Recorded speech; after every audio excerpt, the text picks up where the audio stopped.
13-year-old boy steps into the courtroom, facing a powerful judge, the very man who destroyed his family with a wrongful conviction. But just when it seems like the boy has no chance, he makes one move that stuns the entire courtroom. Within minutes, the judge who once ruled with unchecked power is exposed in the most humiliating way. How did a child bring down a man who held absolute control over justice? Have you ever witnessed an unfair system at work? Share your thoughts in the comments below. If you think no one can challenge a corrupt judge in his own courtroom, wait until you hear this story. The air inside the courtroom was heavy, not with noise, not with movement, but with something deeper, certainty. An unshakable, suffocating certainty that today's verdict had already been decided long before this hearing even began. People filled the wooden benches, their bodies still, their expressions careful. They weren't just watching a case unfold, they were witnessing a ritual, one they had seen too many times before. And if history was any indication, they already knew how it would end. Seated near the front, gripping his mother's hand so tightly his fingers ached, was Malik Johnson. He was just 13, but the way he sat, straight-backed, chin up, eyes sharp, he carried himself like a man twice his age. His shirt was neatly pressed, though the cuffs were slightly frayed. A minor detail, but one that spoke volumes. His mother had made sure he looked presentable, respectable, because she knew, in a place like this, appearance mattered. Next to them, unmoving except for the steady rise and fall of his chest, was Marcus Johnson, Malik's father. 5 years ago, he had walked into this courthouse a free man and walked out in chains, convicted of a crime he hadn't committed. A robbery with no real evidence, a case built on nothing but assumption. His skin color had been enough.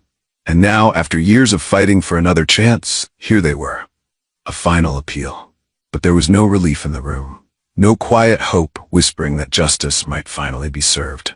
Because at the front of the courtroom, sitting high above the rest, was the man who had decided Marcus's fate once before. Judge Richard Langston. A name that carried power, authority. And for people like Malik and his family, fear. Langston was a man of reputation, respected in legal circles, feared by anyone who stood trial in his court, especially if they were black. His rulings were swift, his decisions merciless. Not a single black defendant had ever received leniency from him. Not a single appeal had ever been granted. And yet, here they were. This wasn't just a hearing. It was a battle already rigged before it began. The room was filled with silent spectators. A handful of lawyers, their expressions unreadable, as if they had already accepted the outcome. Journalists, pens poised, ready to record yet another failed attempt at justice. And in the back rows, as far from the judge's bench as possible, sat members of the community. Men and women who had learned not to hope too loudly. They were here not because they expected change, but because they understood the importance of bearing witness. Malik could feel their eyes on him. But unlike the others, he wasn't just here to watch. He was here to fight. And today, the fight for justice was about to begin. The courtroom felt colder the moment Malik Johnson stood. The air was thick, not just with silence, but with something heavier, expectation. Every eye in the room followed him as he made his way to the witness stand. His steps were steady, controlled, but his fingers curled slightly at his sides. A nervous habit, one he wouldn't allow himself to show. His mother's warmth still lingered on his palm, a quiet reminder, stay strong. Malik climbed onto the stand, his small hands gripping the polished wood as he settled in. He inhaled, steadying himself, then lifted his gaze to meet the man who had already decided his father's fate. Judge Richard Langston. Langston barely acknowledged Malik at first. He adjusted his robe, tapped his fingers against the desk, deliberate, slow, as if the boy in front of him was nothing more than an inconvenience. Then, finally, he lifted his gaze. A smirk tugged at the corner of his mouth, mocking, unimpressed, unbothered. So, Langston mused, his voice smooth, too smooth, like he was speaking to a child who had wandered somewhere he didn't belong. This is the boy who thinks he can change the law? A few quiet chuckles rippled through the courtroom. Not loud, but loud enough. Langston leaned back in his chair, fingers steepled, studying Malik as though he were a curiosity, something small, something insignificant. Tell me, son, do you really believe you can save your father with a few words? His tone was casual. Too casual. But there was an edge beneath it, the sharp blade of a man who had spent years making decisions that no one dared to question. Malik didn't flinch. His heartbeat drummed in his ears, but he kept his expression neutral, his posture straight. He wouldn't let Langston see even a flicker of doubt. The judge exhaled through his nose, shaking his head like this was all one big misunderstanding. "I assume someone has explained how this works, yes?" he continued, voice dripping with amusement. "This isn't a school debate, and you are not a lawyer, so let's not waste anyone's time, shall we?"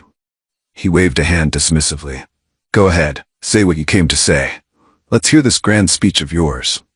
His smirk widened slightly, eyes gleaming with quiet amusement, like he was waiting for Malik to fail. But Malik didn't move, didn't speak, didn't break eye contact. Because at that moment, he understood something.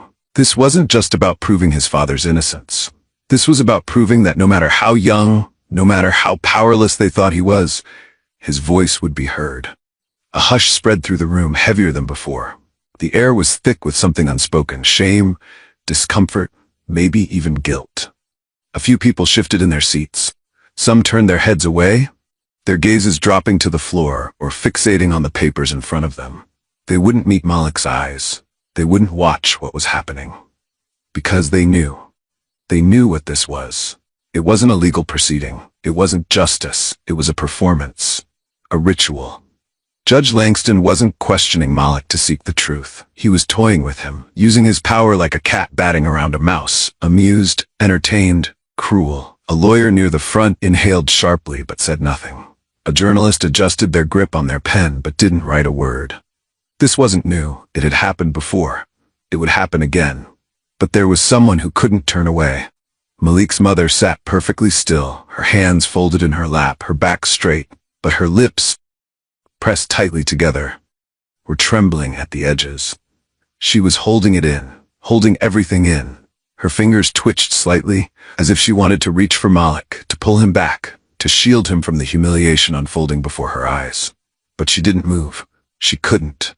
Instead, her gaze remained locked on her son, dark and shining, filled with 1,000 unspoken words.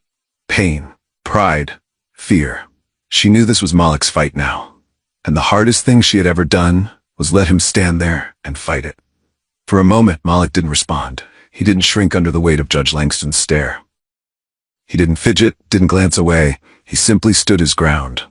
The smirk on Langston's face remained, but there was something behind his eyes, expectation. He was waiting for Malik to falter, to stumble over his words, to crumble like a child who had wandered into a world too big for him. But that moment never came. Instead, Malik took a slow breath, steady and deliberate, and spoke, his voice clear, unwavering. "Your Honor, if you truly believe my father is guilty, why are you afraid to hear what I have to say?" The air shifted. A small movement, almost imperceptible, but everyone felt it. Somewhere in the courtroom, a chair creaked as someone shifted uncomfortably. A lawyer, who had been casually twirling a pen between his fingers, suddenly stopped. A journalist lowered their notepad, hesitating. For the first time since this hearing began, the room wasn't just watching. It was listening. Langston's smirk twitched, just slightly, but Malik wasn't finished. "Justice is supposed to be for everyone, isn't it, Your Honor?" he continued, his tone calm, measured. Then, after a beat, he added, "Or does it depend on who's asking?" A flicker. So brief, so quick, that most people wouldn't have noticed. But Malik did. Langston's fingers, which had been lazily tapping against the bench, stilled. His confidence, once effortless, suddenly seemed forced. The silence was no longer on his side. For the first time, Judge Langston wasn't the only one in control of this courtroom. Malik didn't waver. The room around him was still, but he could feel the shift, a crack in the foundation. Langston had spent years controlling this courtroom, ruling over it with absolute authority. But now, for the first time, the weight of that authority seemed to be slipping. Malik took a step forward, gripping the edge of the witness stand, his voice steady, deliberate. "Your Honor," he said, his words slow, precise, "you've made it clear that you believe my father deserves to be in prison. But if I can prove he's innocent, if I can prove this court got it wrong, are you willing to take responsibility for that mistake?" The tension snapped. The smirk was gone. The amusement had vanished. Langston's face darkened. And then, crack! The sound of the gavel slamming against the bench echoed like a gunshot through the silent courtroom. "You are not permitted to ask questions like that," Langston's voice thundered, reverberating off the walls, filling every corner of the room. Somewhere in the back, someone gasped. Malik didn't flinch. He didn't back down. He just stood there, staring at the man who had just lost his composure in front of everyone. Langston's hands clenched into fists. His jaw tightened. His breath was sharp, ragged. A man who was used to being in control and had just realized for the first time that he wasn't. And in that moment, everyone in that room saw it too. The gavel's echo faded, but the weight of Judge Langston's outburst still hung in the air, heavy and suffocating. No one spoke. No one moved. But something had shifted. Just moments ago, Malik had been just a boy in their eyes. A child standing in a place too big for him, playing a game he couldn't possibly win. But now, no one saw him that way anymore. He hadn't cowered. He hadn't backed down. He had stood his ground, unshaken. And Judge Langston, the man who had ruled this courtroom with absolute power, who had silenced countless voices before, had just lost control in front of them all. A lawyer near the front lowered his gaze, as if seeing something he hadn't expected. A journalist's hand hovered above their notepad, suddenly aware that this wasn't just another hearing. Even the quiet figures in the back, the ones who had come with no hope, expecting nothing, were now watching Malik differently, because this wasn't just a boy standing at the witness stand anymore. This was someone demanding to be heard. A sharp creak broke through the tension, drawing every eye toward the double doors at the back of the courtroom. They swung open, and in walked a man in a dark suit, his footsteps measured, confident, purposeful. He carried a thick folder under his arm, the kind that only held one thing, evidence. For a moment, no one moved. Then he spoke. "Judge Richard Langston," the man's voice was clear, authoritative, cutting through the thick silence like a blade. "We have evidence that you accepted bribes to wrongfully convict Marcus Johnson." A ripple of shock surged through the courtroom. A woman in the gallery gasped. A lawyer, who had spent years arguing cases under Langston's rule, sat up straighter, his expression unreadable.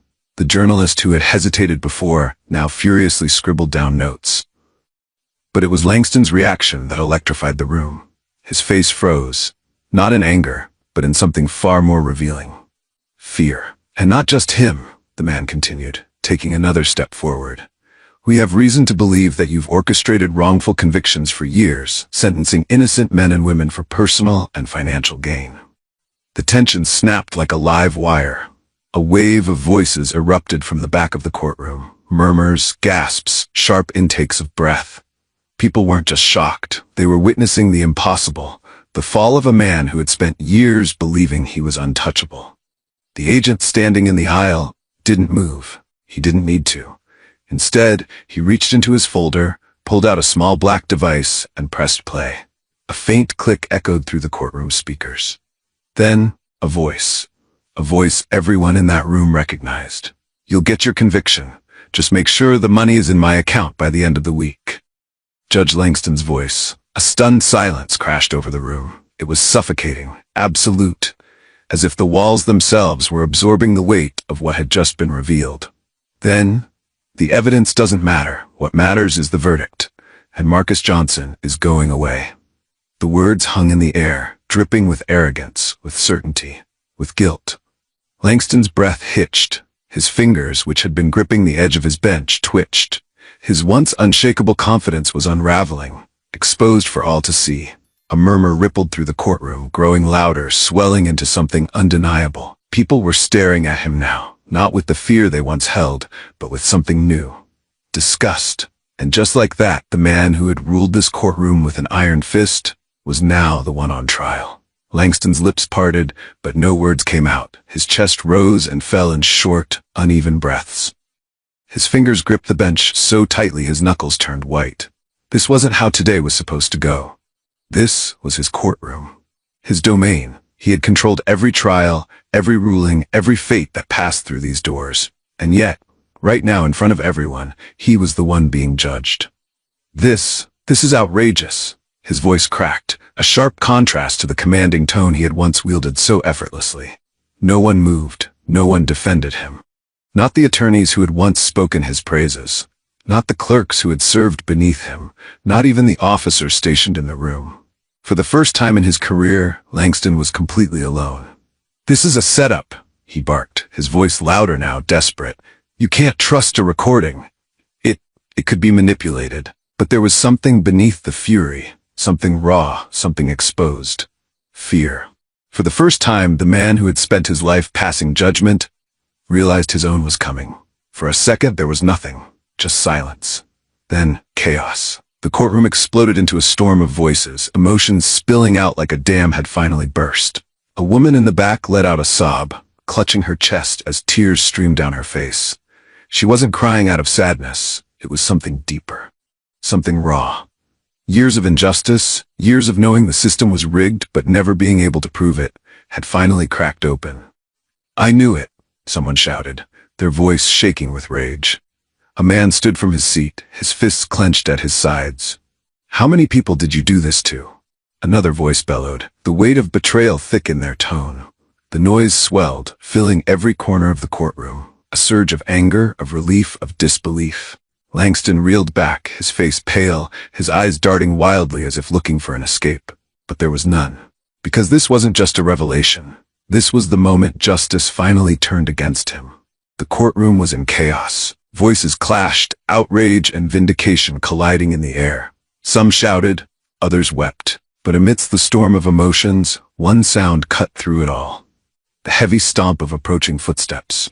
Two uniformed officers moved toward the bench, their faces unreadable, stone-cold, professional. Langston saw them coming, and for the first time, his authority meant nothing. This is absurd," he bellowed, his voice ragged, unraveling. His hand slammed against the bench, a desperate attempt to cling to the power that was slipping from his grasp. "I am a judge. I demand." Judge Richard Langston, one of the officers, interrupted, his tone firm, unyielding. "You are under arrest." The words hung in the air like a final gavel strike. Langston's breath hitched. The hands that had once sentenced countless men to prison with ease now trembled as cold metal snapped around his wrists. Click. The sound of the cuffs locking into place sent a shockwave through the room. People gasped. Some whispered. Others watched, unblinking, as the man who had spent a lifetime deciding fates was finally powerless over his own. And as the officers pulled him to his feet, dragging him away from the bench that had once been his throne, one thing became clear. His reign was over. The courtroom buzzed with whispers, murmurs of disbelief and vindication clashing in the air. Judge Langston, once untouchable, was now nothing more than a disgraced man in handcuffs, being led away like so many he had sentenced before. The weight of justice, long denied, now pressed down upon him. As he was escorted through the aisle, the people who had once sat in silent fear stared him down. Some with anger, some with satisfaction, but no one with sympathy. Malik stood still, watching. Not with triumph, not with malice, just certainty. The system that had failed his father had finally been forced to face itself. Then a voice cut through the murmurs. "Kid," a journalist called from the gallery, his voice thick with something between admiration and awe. "You just did something no one thought was possible." The room fell quiet, all eyes turning back to Malik. He didn't hesitate, didn't pause to weigh his words. Instead, he lifted his chin, his voice steady, stronger than ever. "Justice is not a privilege," he said, his tone firm, unshakable. "It's a right for everyone." The words hung in the air for a single breathless moment. Then, applause. It started as a slow ripple, hesitant, like a wave gathering strength. And then it swelled. One by one, people rose to their feet, lawyers, journalists, community members, until the entire room was standing, clapping, cheering. Not just for the verdict, not just for Marcus Johnson, but for Malik. Because in that moment, he was no longer just a boy. He was a force of change, a symbol of justice. And the world was finally listening. As the applause thundered through the courtroom, Malik stood firm, his heart pounding. Not with fear, not with uncertainty, but with something new. Hope. A door that had once been bolted shut was now cracking open. One of the attorneys turned to Marcus Johnson, still seated at the defense table, his hands clenched together as if bracing for something he never dared to expect. "Mr. Johnson," the lawyer announced, loud enough for the entire room to hear, "we'll be filing for an immediate appeal. With the evidence presented today, your conviction will not stand." Marcus exhaled sharply, as if the weight of 5 long years had just lifted from his chest. He turned to look at Malik, his son, the boy who had refused to stay silent, who had stood against power, corruption, and fear, and his eyes filled with something stronger than gratitude. Pride. But the battle wasn't just about him anymore. The federal agent who had exposed Langston stepped forward, his voice cutting through the lingering applause. "This case is just the beginning," he declared. "A full-scale investigation into judicial corruption is now underway. Every wrongful conviction linked to Judge Langston's court will be re-examined." A ripple of shock moved through the room. For years, people had whispered about the unfair sentences, the questionable rulings, the lives destroyed under Langston's gavel. But today, those whispers had turned into a reckoning. And Malik had ignited it. As the courtroom slowly emptied, the weight of what had just happened still lingered in the air. People whispered in hushed, reverent tones, glancing back at the boy who had stood where no one else dared. Malik stepped through the heavy courthouse doors, the afternoon sun hitting his face. But it felt different now. Brighter. Warmer. For the first time in his life, the world didn't seem so unmovable. His mother walked beside him, her silence filled with a quiet, overwhelming pride. She didn't need to say anything. He could feel it in the way her fingers briefly brushed against his shoulder, the way she looked at him, as if seeing him for the first time. Marcus Johnson followed, blinking into the sunlight, a free man in every way but one. His chains would come off soon. His record would be cleared. But even if they hadn't won his case yet, they had won something greater. Malik didn't just fight for his father. He fought for justice itself. And the world had listened. He had stepped into that courtroom as a child, outmatched and underestimated. But now, he was something more. A force of change, a name that history would never forget. If this story moved you, if it made you think about justice, truth, and the power of one voice, don't keep it to yourself. Hit that like button, share this story with someone who needs to hear it, and subscribe so you never miss another powerful tale like this one. Your support means the world to us. It helps us keep creating meaningful stories that inspire, challenge, and spark real conversations. Thank you for being part of this journey. Together, we can make a difference, one story at a time. 15-year-old Jalen Carter knew what it meant to carry the weight of the world. In Brookside Heights, a neighborhood where cracked sidewalks told stories of neglect and the glow of the setting sun barely masked the hardships of its people, Jalen moved through life with quiet resilience. His curly hair, his faded hoodie, his worn-out sneakers, each detail painted a picture of a boy who had learned too early that survival was a daily battle. After school, Jalen rode his bike to Corner Grocery, weaving through the streets like he had done 100 times before. Not because he wanted to, but because he had to. Every extra dollar he earned stacking shelves helped his mother, Angela, keep their tiny apartment. Every shift he worked meant his little brother, Caden, who struggled with asthma, might have a better night. But no matter how hard he worked, some things never changed. His father had learned that the hard way. "Your daddy was put in cuffs for the color of his skin," Angela had told him once, her voice low, as if afraid the walls could hear. That memory clung to Jalen, a reminder that the system wasn't built for people like them. Hearing his bike tires roll against the pavement, steady, weary, felt like the rhythm of his own heart, beating against the weight of a world that had already decided his fate. Inside Corner Grocery, Jalen was stacking cans when chaos unfolded. 2 white teenagers, laughing, reckless, rushed past him, knocking over a display before bolting out the door. The manager, Carl, a middle-aged white man with suspicion in his eyes, didn't even glance at the security cameras. "You knocked that over," Carl snapped. Jalen barely had time to protest before Carl grabbed the phone. Moments later, Officer Reed walked in. Reed, broad shoulders, shaved head, a man who carried authority like a weapon, looked at Jalen the way a cat looks at a trapped mouse. He didn't ask questions. He didn't need to.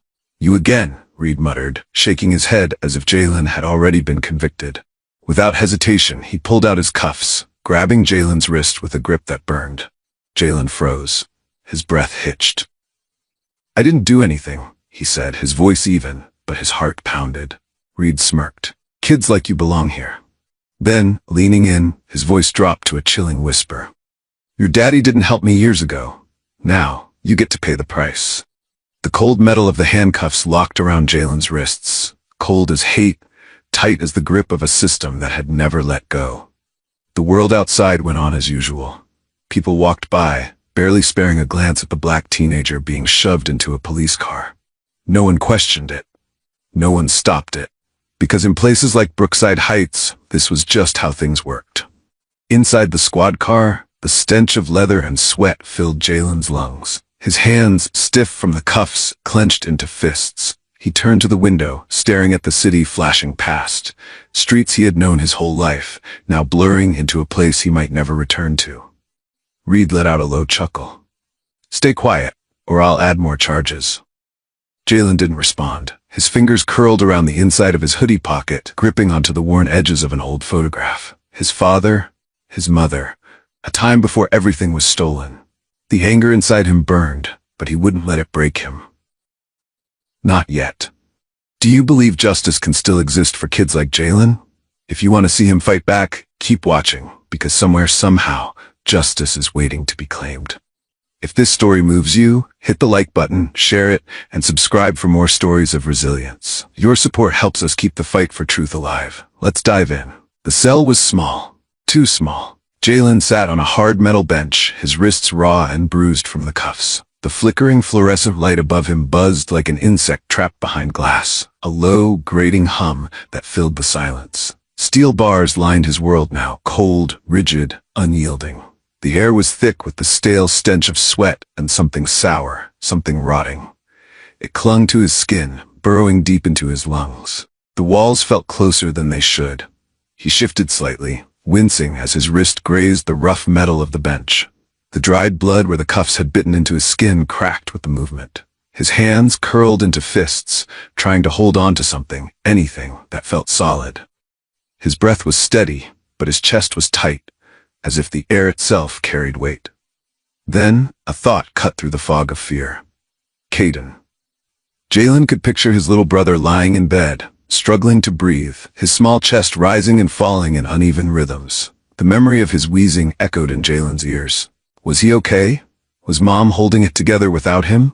Panic flickered at the edge of his mind, but he forced it down. He couldn't afford to break. Not here. Then, voices. He stiffened. Just beyond the bars, down the dimly lit hallway, two officers spoke in hushed tones. Blake's handling this one. A pause. The judge? Yeah. Hates kids like him. But Harris is putting pressure on him. Wants him to make an example. Laughter. Casual, indifferent. Jalen swallowed hard. Blake, the name sent a cold shiver through him. Judge Blake. He'd heard whispers about him before, how he never ruled in favor of kids like Jalen, how his sentences were always the harshest when a black boy stood before him. An example. Jalen's stomach twisted. They weren't just talking about punishing him for a crime he didn't commit. They wanted to bury him. They had already decided. Before he even walked into that courtroom, before he even opened his mouth. His fate had been sealed the moment Reed locked those cuffs around his wrists. Jalen gritted his teeth, pressing his palms against the cold metal bench, grounding himself against the suffocating weight settling over him. This wasn't about a broken shelf. It never was. This was about power. About control. About a system that had already decided what he was before he even had the chance to prove them wrong. Outside the cell, the voices faded, their laughter swallowed by the hum of the prison. Inside, Jalen sat in silence, staring at the bars, feeling them tighten around his future. The sound of steel, cold, heavy, pressed against his ears like a prophecy, whispering that hope was a foolish thing to hold on to. But he wasn't ready to let go. Not yet.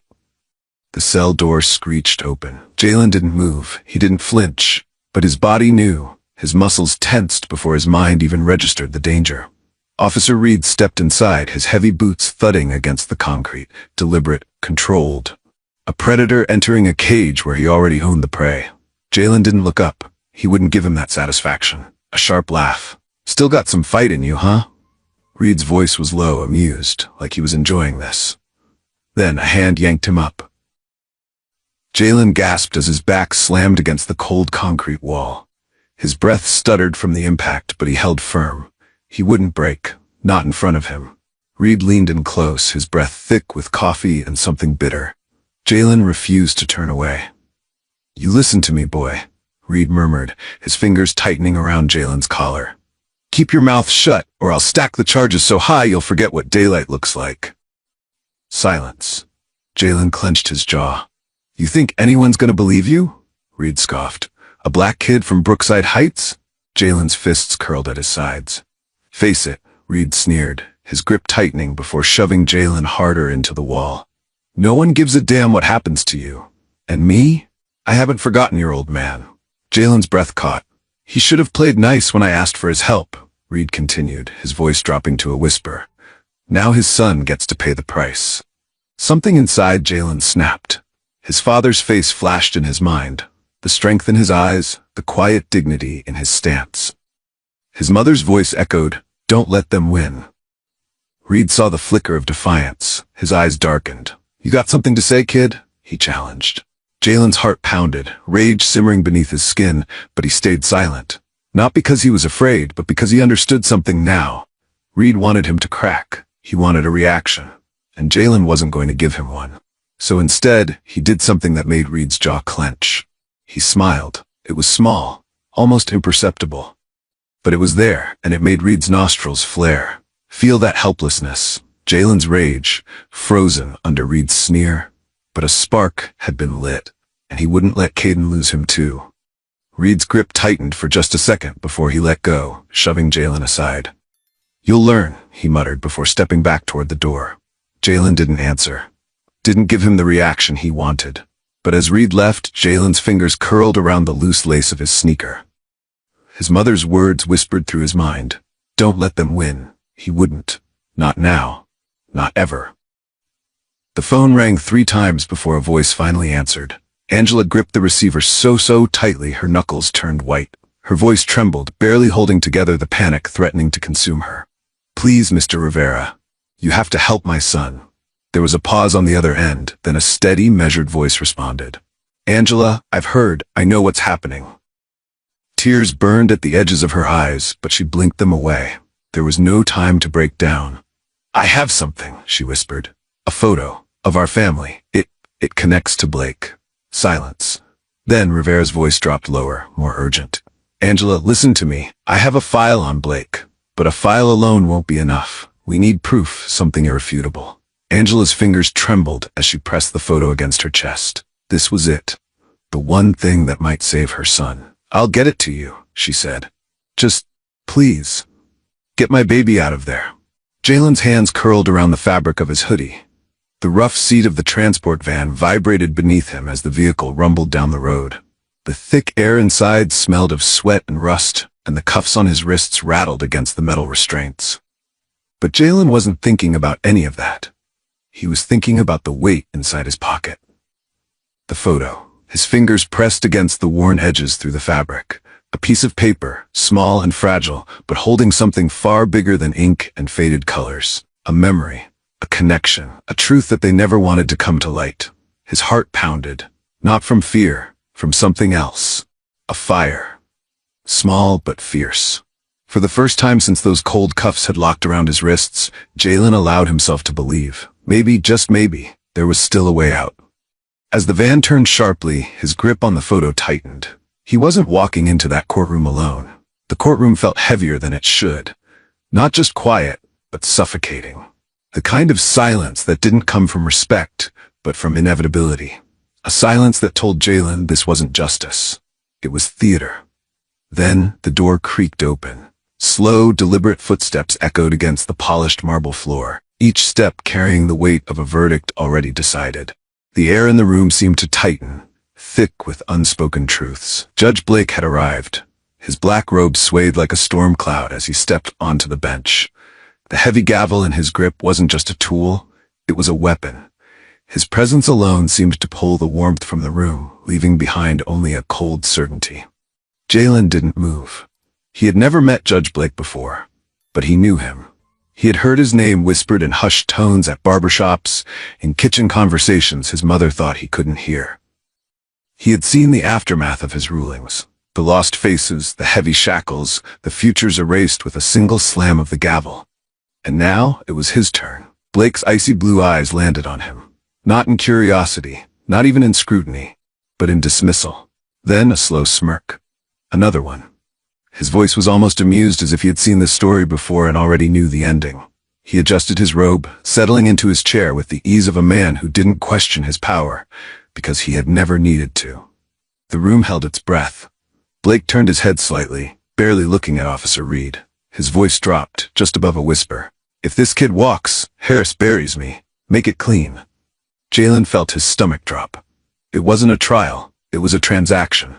A favor exchanged, a political game played in whispers. His fate had been decided before he ever stepped into this room. His fingers curled into fists. He wasn't expecting fairness. He wasn't expecting justice.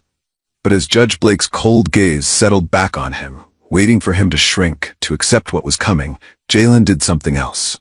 He met his stare. He wasn't sure where the fire inside him came from. Maybe from his father's memory, maybe from his mother's whispered warnings, maybe from Caden, waiting for him to come home. But he held his ground. Blake's smirk twitched slightly, his amusement dimming just for a fraction of a second. And that was enough. Look into Blake's eyes, ice cold, dripping with scorn. He wasn't just a judge, he was an executioner. And he was ready to crush any hope Jalen had left. But Jalen wasn't done fighting yet. The courtroom felt colder now. Jalen sat still, his hands curled into fists beneath the table. The cuffs were gone, but the weight on his wrists remained, like invisible shackles, reminding him that freedom was never truly his to hold. The prosecution stood. Officer Reed stepped forward, his uniform crisp, his stance solid, his face unreadable. But Jalen knew better. That was the face of a man who had already won.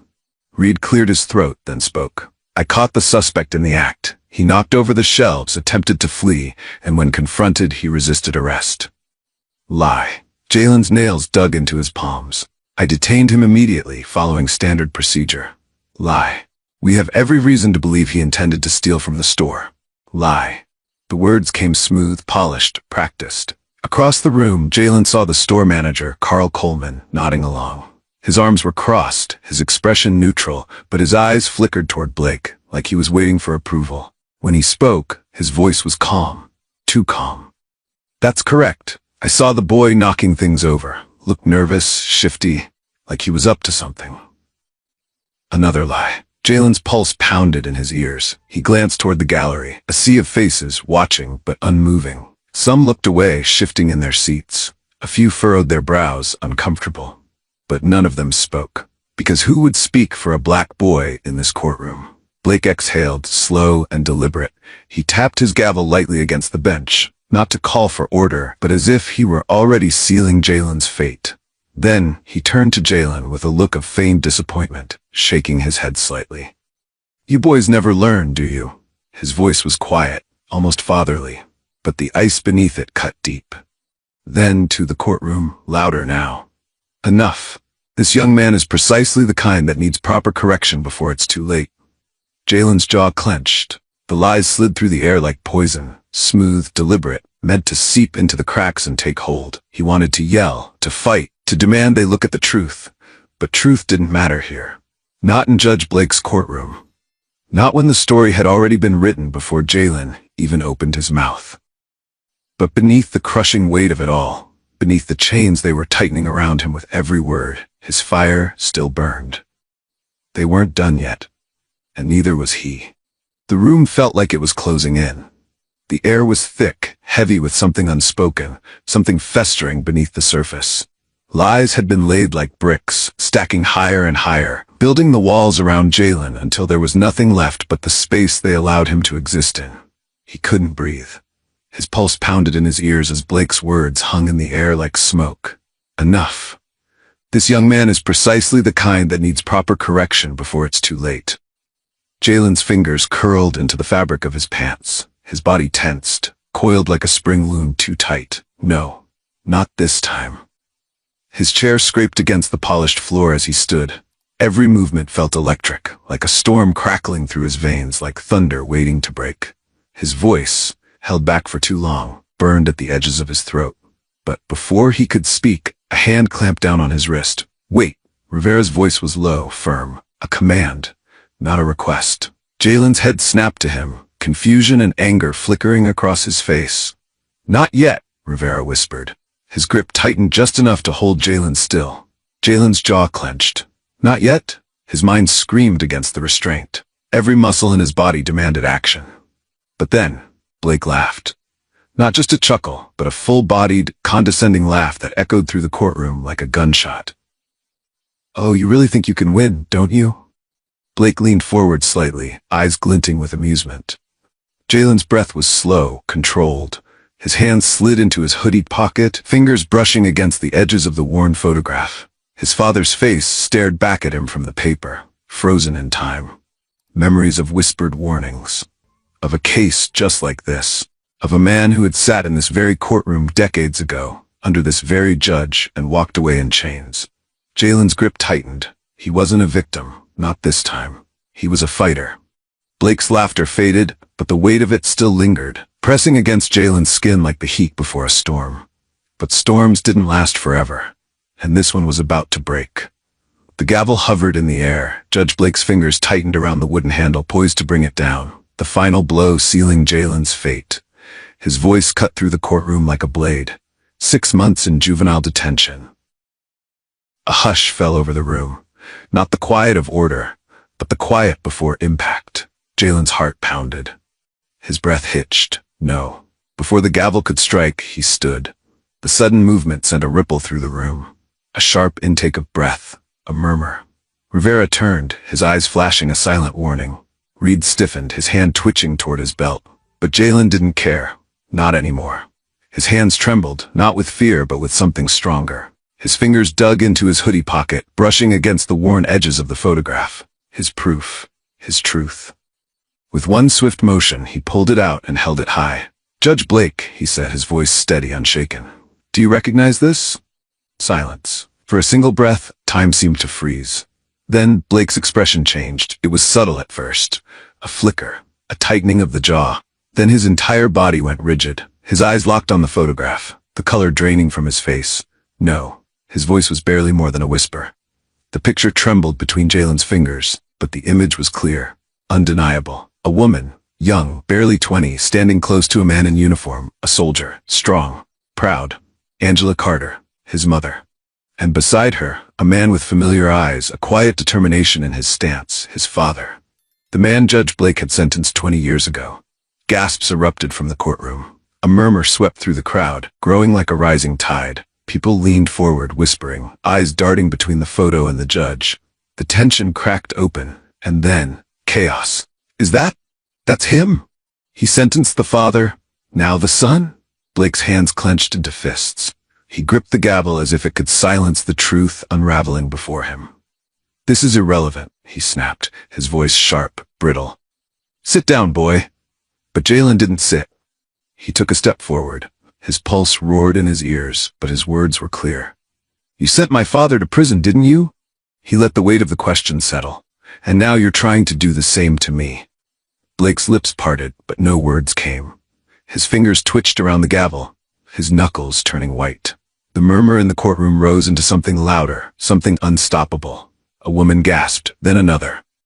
And then, like a fire-catching wind, the room exploded. The room wasn't silent anymore. The courtroom was no longer in control. The storm had broken. The whispers had turned to shouts.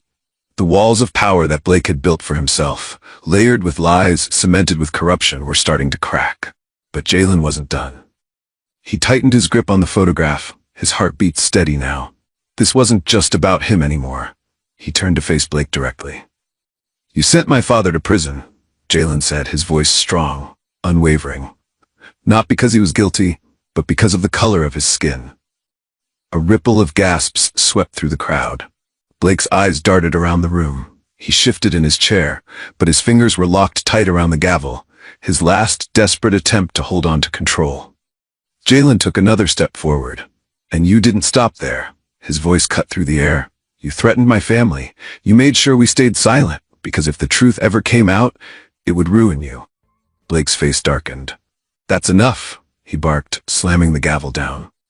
"This is nonsense." But Rivera was already rising. The defense attorney held a folder in his hands, thick, packed with documents. His expression was calm, measured, but his eyes burned with something else. Justice. Actually, Your Honor, Rivera said, placing the folder on the table. We have evidence proving otherwise. The crowd stilled. Rivera flipped open the folder. Judge Blake, he continued, his voice sharp as a blade, we have records linking you to multiple payouts from Senator Harris, specifically bribes made to ensure the wrongful conviction of Michael Carter, a conviction that stripped him of his home, his honor, and 20 years of his life. The weight of the words crashed down like thunder. Blake's lips parted, but no words came out. The room wasn't just watching anymore, they were judging. Some leaned forward. Others whispered furiously to each other. The tide had turned, and Blake could feel it. Lies, he spat, but his voice lacked its usual force. His hands moved quickly, reaching for a stack of papers on his desk. Michael Carter wasn't innocent, he growled, lifting a document. I have proof, right here. Rivera didn't even blink. That document? He asked. The one you just pulled from your files? Blake hesitated. Rivera leaned forward, his voice calm but unrelenting. FBI analysts have already reviewed it. It's fake.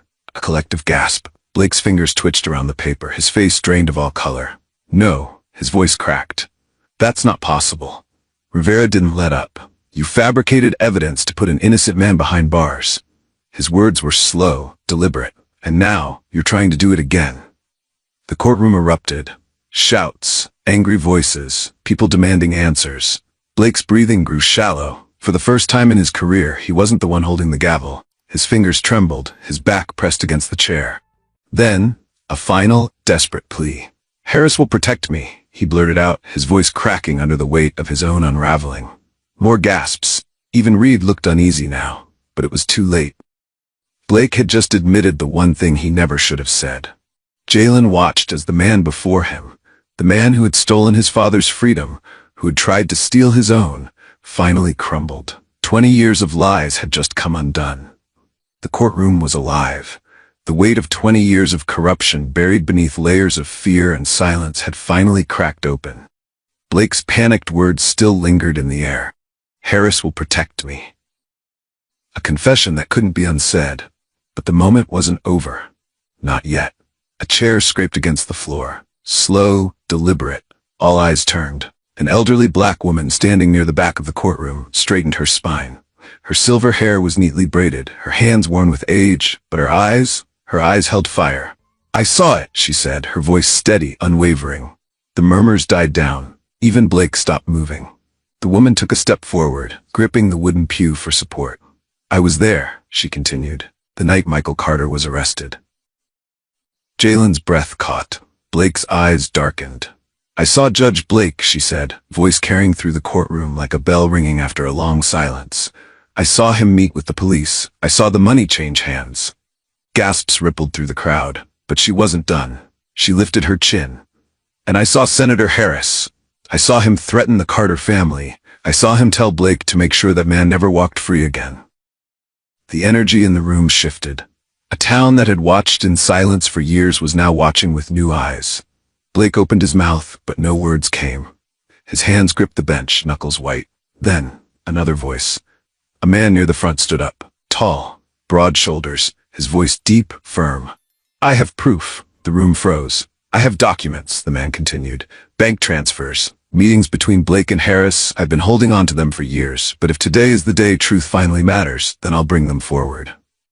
The room erupted. Applause, shouts, a wave of voices breaking free from years of fear. Reed moved toward the crowd, hands raised in protest, but he was drowned out by the roar of the people. Blake looked around, his world collapsing. He had ruled this courtroom for decades, had silenced voices with power, with fear. But now they weren't afraid anymore. Jalen stood in the middle of it all, his heartbeat steady, watching as the walls of a broken system finally began to crumble. The gavel never fell. Blake never got to speak another word. The weight of his own crimes had already silenced him. The doors burst open. Uniformed officers flooded the room. The tide had finally turned. Not for him, not for Reed, not for the system they had built on fear and power. Blake jerked backward in his seat as two officers moved toward him. His hands shook as they reached for him. For the first time, he wasn't the one in control. Judge Victor Blake, one officer announced. You are under arrest for conspiracy, bribery, and falsification of evidence. Gasps echoed across the chamber. But then, a sound. Applause. Slow at first, then stronger. Like a wave rolling through the room, rising, crashing, consuming. Blake's face twisted. He turned, searching for Reed. But Reed was already being pulled away. His wrists locked in cuffs, his face pale. The man who had once dragged Jalen from a store in chains now stumbled in his own. "You can't do this!" Blake finally roared, struggling as the officers hauled him to his feet. "This courtroom is mine." Jalen watched, his mother beside him, his people around him. He didn't smile. Not yet. Blake turned, one last desperate plea. His eyes darted wildly across the room. "Harris will protect me," he shouted. "Harris will." A sharp voice cut through the noise. "Not anymore." A reporter stood near the back, phone in hand, broadcasting the moment to the world. "Senator Harris is under federal investigation. The network of corruption you built is crumbling." Blake froze. The gavel slipped from his fingers, landing on the bench with a hollow thud. It was over. The officers pulled him away. The man who had condemned so many was finally condemned himself. Jalen stood in the center of it all, and then his mother reached for him. Angela wrapped her arms around him, holding him tight, holding him like she had never been able to before. Not without fear. Not without the weight of the past pressing between them. For the first time, Jalen felt it. Freedom. The applause grew louder, roaring like a thunderstorm breaking a drought. The people of Millville rose, not for a corrupt judge, not for a broken system, but for justice. And this time, justice had won. The courtroom was emptying, but Jalen stood still. The roar of the crowd had faded. The weight of battle was lifting. But the moment, this moment, was something he wasn't ready to step away from just yet. He turned to his mother, Angela Carter, a woman who had carried the burden of a broken system on her back, who had fought in silence, who had endured. And now, finally, she was free. Jalen swallowed hard. His hands trembled as he reached for hers, gripping them tightly. "I almost couldn't do it, Mama." His voice was raw, barely above a whisper. "I was scared I'd lose you the way we lost Dad." Angela's fingers tightened around his. Her eyes were wet, but she didn't cry. She was too strong for that. Instead, she lifted her chin, her voice steady. "But you did do it," she said. "And because of you, we're still standing. Your father didn't break, and neither did you." Jalen let out a breath, one he felt like he'd been holding for years. A voice called from behind them. "Rivera." The lawyer stepped forward, still holding the file of evidence. The same file that had brought a corrupt empire crashing down. "This fight isn't over." His voice was firm, but there was something else in his tone now. Something different. Hope. Harris's network runs deep. The corruption didn't end with Blake. There are more families out there, more cases like your father's, people who are still waiting for their justice. Jalen stared at the folder in Rivera's hands. For years, all he had wanted was to be free. Now standing in that courtroom, with the past behind him and the future waiting, he realized freedom wasn't enough. It wasn't just about his story. It was about all the others like him who'd been silenced. He looked back at his mother, saw the quiet pride in her eyes, saw his father's fight still burning in them. Then he turned to Rivera, his shoulders squared, his stance steady. "Then I'll fight for them too." He exhaled, a decision settling in his chest like something unshakable. "I'm going to study law." Angela smiled, tears finally slipping down her cheek. "And I'll make sure no other family has to go through what we did." Rivera nodded, a rare smile crossing his face. Angela squeezed his hand one last time. "Your father would be proud," she whispered. And Jalen knew this was only the beginning. The air outside Corner Grocery was thick with something new. Hope. The same streets where Jalen had once been dragged away in cuffs now held a different scene, a community standing together. People gathered, their faces illuminated by the glow of streetlights, their eyes locked onto him. Jalen stood at the center. His hands weren't shaking. His voice wasn't hesitant. "Justice isn't a gift," he said, his words carrying through the night. "It's something we have to fight for, every single day." The crowd murmured, nodding. Some whispered among themselves, others stood silent, taking in the weight of what had happened. But then his phone buzzed. Jalen glanced down. A message. Unknown number. "Stop now, or you'll regret it." His jaw tightened. He knew who it was. Senator Harris, or someone working for him. A warning, a threat. He lifted his gaze back to the crowd, took a slow breath. Then he turned the phone around, showing the message to everyone. Gasps rippled through the people. A few shook their heads. Others, their faces once filled with hesitation, now burned with determination. Jalen looked out at them all. He had been afraid once. He had doubted himself once. Not anymore. He lifted his chin. I'm not afraid. The words were calm, unshaken, and I'm not stopping. A pause, a heartbeat of silence. Then, cheers. Loud, roaring, unbreakable. A fire had been lit in Millville, and it would not burn out. Jalen let the sound wash over him, like rain after a drought, like a promise that his fight, their fight, was just beginning. Then his voice softened, but held steady. Will you keep this fire burning? The crowd leaned in. For me? For every voice silenced, a murmur of yeses echoed through the air. Then let's make sure the world hears us. His whisper was soft, but fierce.